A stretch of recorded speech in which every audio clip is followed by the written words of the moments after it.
Hello, my name is Eddie Tofpik. I'm Head of Technical Analysis and Senior Markets Analyst at ADM Investor Services International Limited. And here is your weekly technical analysis of LME 3-month copper, aluminium and lead. LME 3-month copper. Okay, so the big picture here continues to be centered around the dark blue late September 24 to late March 25 bearish Andrews pitchfork. Prices based themselves 6 weeks ago and then again briefly 4 weeks ago on the middle time, which is currently at 89.38, as well as back then the 50% Fibonacci line for 2025 at 91.33. The market had passed up through on both occasions over what had been resistance at the combined 38.2% Fibonacci line of the October 20 to May 23 move at 92.56, as well as both the mauve medium moving average, which is currently at 93.96, and the gold long moving average, currently at 93.55. However, the push upwards was met by a fresh cap from the combination of three specific nearby congestions. The first is the 50% Fibonacci line of the October 23 to May 24 move at 94.80. Now, this is an integral part of the 93.95 to 96.06 congestion. The second is the bright red neckline extension, currently at 94.80, of the recent November 24 to February 25 reverse head and shoulders bottom, with finally the third being the green flatlining short medium moving average, currently at 94.91. Eventually, it seems the market has stabilized over these. However, the early ammunition gathering exercises lower down are now starting to be deployed in an attempt higher out of this congestion band. I'd now like to once more recap, as I've mentioned here so many times before, the three congestions that we seem to be working our way through. The first was between 91.83 to 91.86 and is the weakest of these congestion areas. The second is where we are now, between 93.95 to 96.06, and is the one we have become clogged down within these past few weeks. The final one is higher up, between 97.50 to 99.95. Overall, things are much as I have said these last few weeks, and I quote, "We seem to have yet another attempt higher in the offing, but I am beginning to wonder how often prices will keep ramming into this overhead 93.95 to 96.06 zone before it becomes discouraged." Just bear in mind this large congestion area we are within, and which stretched further overhead between, say, 93.95 to 96.06, it may take some time to chew through it. End of quote. We have been chewing through it now for quite some time, and we are now starting to emerge on the upside. It would be the cruelest blow to the bulls out there if the ammunition for this attempt higher should suddenly finally run out. LME 3-month aluminium. As I've stated here many times, there are a number of patterns here, one within another, all happening at the same time, all affecting the market in their own way. To start with, and it's by far the most consistent one, is the bright red shallowy bullish shift pitchfork for the mid-December 23 to late July 24 move. For a while in March, we saw prices starting to establish themselves over the middle time, currently at 26.52. But, as I stated 8 weeks ago, and I quote, "It was a tenuous hold over it and prices dropped down through it and have remained below, pushing further down." However, this pattern still works at the lower time, currently at 23.42. End of quote. I added 7 weeks ago to this, and I quote, "This is one to keep on this daily chart as the low of the move has been right on the bright red lower time." Additionally, nearby we have the bright green neckline, currently at 23.58, of the October 22 to May 23 head and shoulders top, and the purple neckline, currently at 23.64, of the March to May 23 head and shoulders top. Both these have been pierced, but we have not as yet closed below either. End of quote. Since then, we have seen the bright red lower time punctured, but repaired, with no closes below it, and this action worked pretty well at showing the low of the recent move down.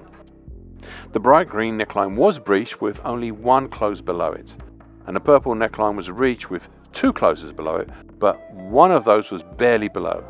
Thus, combined, these eroded the bearish incentive enough to halt the immediate declines mid-April.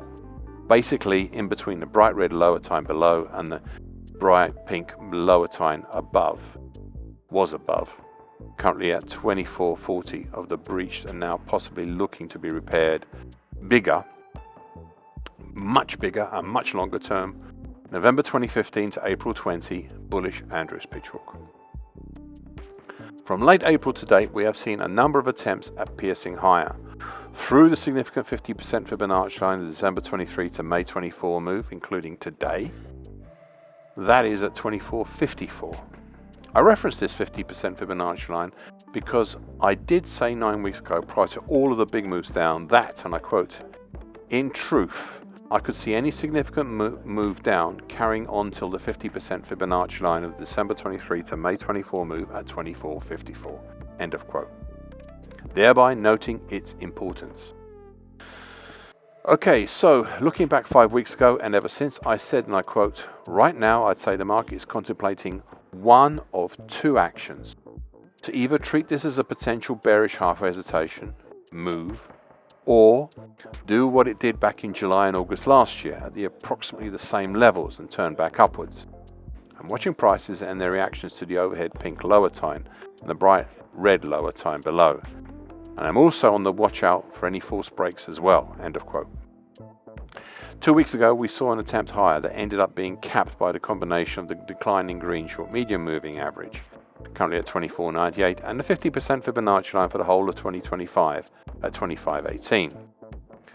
I keep a close eye on that green short medium moving average as it continues to decline, and I suspect may try and push prices lower if it gets much closer to the market. However, the action since mid-April is more akin to what we saw back in July and August last year, for now at least. So I'd look at how well we stabilize over the pink lower time, and especially what will happen should the green short medium moving average, should it reach the pink lower time. I suspect the possible cusp in this market is happening with these two, but just be careful of false breaks. LME 3-month lead. The key features here, some of them in here for a while, all relate to a very large descending triangle or a related descending wedge pattern. Both are made up from an early July 24 to early March 25 purple broken downtrend, currently at 1936, now well and truly broken, and for the descending triangle by a bright red broken early August to late December 2024 head and shoulders neckline, currently at 1955. Though it could also be for a descending wedge pattern made up from below by a dark blue broken neckline extension, currently at 1893, of the July 23 to February 24 head and shoulders continuation pattern. 13 weeks ago, prices broke higher out of this pattern, breaking higher a second time 10 weeks ago. In both cases, this was over the now flatlining gold long moving average.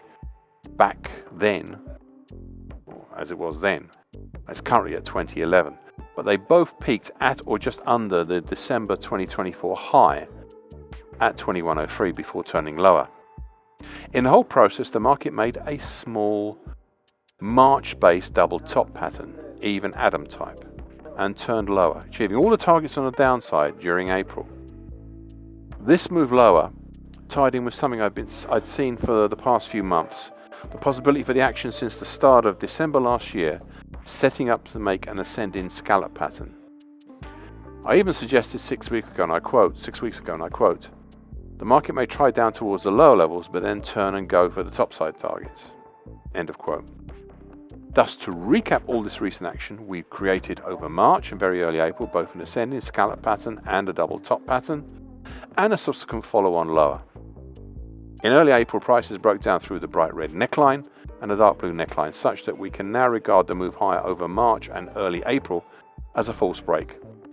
To the move lower during April, I also added 7 weeks ago, and I quote, "I would like to see some more action down here to confirm that this is also not a false break." End of quote. Well, we didn't see that necessary action confirmation, and prices from mid-April until mid-May have moved back up, negating any downside targets for the descending triangle pattern. During the last 4 weeks, the market started tackling specific overhead resistances formed from the medium moving average, currently at 1979, the The green short medium moving average currently 1983 and testing and so far being rejected by the congestion area, mainly made up from lesser Fibonacci lines between 2001 to 2003. Plus just above this, the flatlining gold long moving average currently 2011. We also have around here a small congestion area between 1971 to 2021, dating from early February and very early March, so I'm unsure how good this is. The seeming stabilization over the bright red neckline and the attempted stabilization over the 50% Fibonacci line at 1971 suggests some further attempts higher. However, the resistance from the various moving averages and the right now small congestion between 2001 to 2003 seems to be better. The reason I say this is that 2 weeks ago I drew a bright green early April, early May bullish Andrews pitchfork, an attempt to show the bullish angle of attack of this market. This bullish Andrews pitchfork I have now had to finesse into a shallower bright green bullish shift pitchfork with the same move, and today prices are resting actually on the previously breached lower time, currently at 1973, such that I'm wondering whether it is worth having this pitchfork. I'll keep it on for at least one more week, as a cusp for this pattern is coming this or next week. This now leads me to once more make a point, one I've been making all this year and will continue to do so going forward. It has been and still is to me the most important point of all. So at the end of December last year, we saw that 2024 created here a very rare pattern, an annual key reversal down in LME 3-month lead. Hence one should look at all things going forward this year in this metal in the shadow of this longer term bearish pattern. Thank you for listening and watching this broadcast. This weekly broadcast gives the essential market patterns and consequences. Please be aware of the risk disclaimer posted both at the front and at the back of this broadcast. The copyright is Eddie Tofpik and ADM Investor Services International Limited. And here comes the final important bit.